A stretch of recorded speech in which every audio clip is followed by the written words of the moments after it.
इस वीडियो में सूरदास के दूसरे पद मन ही मन की मांझ रही की व्याख्या पढ़ी जाएगी। इससे पहले बच्चों जल्दी आप वीडियो को लाइक करिए और चैनल को सब्सक्राइब करिए और देखिए व्याख्या मन ही मन की मांझ रही। सूर के पद का जो दूसरा पद है मन की मन ही मांझ रही, इस पद में गोपियाँ उद्धव से अपने हृदय की बात को बता रही हैं। वे कहती हैं कि हे उद्धव, हमारे मन में जो इच्छा थी, जो आकांक्षा थी, वो तो अब हमारे मन में ही रह गई। हमारी मन की इच्छा बिल्कुल मन में ही रह गई है। क्यों मन में रह गई? कहिए जाए कौन पे उद्धव नाही परत कहे, क्योंकि हमारे हृदय में जो प्रेम की अभिलाषा, जो इच्छा अधूरी है, उसको हम दूसरे से कैसे कहें? कौन पे उद्धव, क्योंकि जो प्रेम की बातें होती हैं, गूढ़ बातें होती हैं, आंतरिक बातें होती हैं, उसको सबके सामने या किसी अन्य पुरुष से नहीं कहा जा सकता। और उद्धव पर पुरुष हैं तो अपने प्रेम की बात गोपियाँ उद्धव से भला कैसे कहें? अवधि आधार आस आवन के तन मन बिथा सही।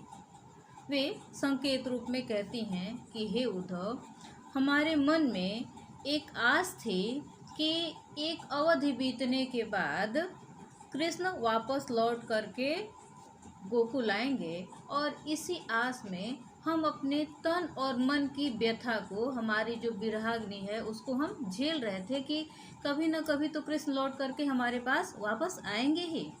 अब इन जोग संदेशन सुनी सुनी बिरहीन बिरह दही। लेकिन कृष्ण तो वापस नहीं आए, पर उन्होंने ये जो ज्ञान का, योग का संदेश भेजा है, इस संदेश को सुन करके हम बिरहड़ियों का जो विरह था वो और अधिक प्रज्वलित हो गया है, उसकी ज्वाला और अधिक बढ़ गई है। चाहत होते गुहार जितहिते उत तय धार बहे।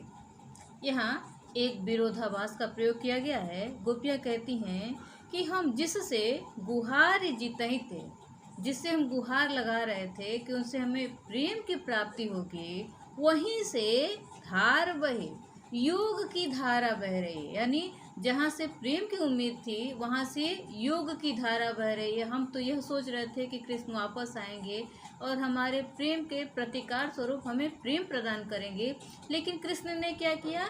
योग का संदेश भेज दिया।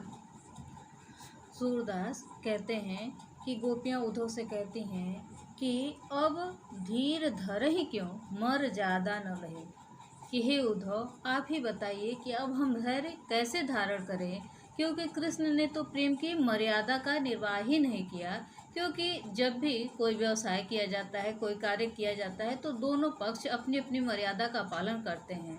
और यदि गोपियाँ कृष्ण के प्रति अपने प्रेम पक्ष का पालन कर रही थीं, तो कृष्ण को भी चाहिए था कि वो गोपियों के प्रति अपने प्रेम का उत्तर दें और उस अनुबंध का पालन करें। लेकिन कृष्ण ने प्रेम के बदले योग का संदेश भेज करके प्रेम की मर्यादा की क्षति की है। तो अब गोपियाँ किस आधार पर धैर्य धारण कर सकती हैं? संपूर्ण व्याख्या खंड पढ़ने के लिए कृपया चैनल को सब्सक्राइब कीजिए। धन्यवाद।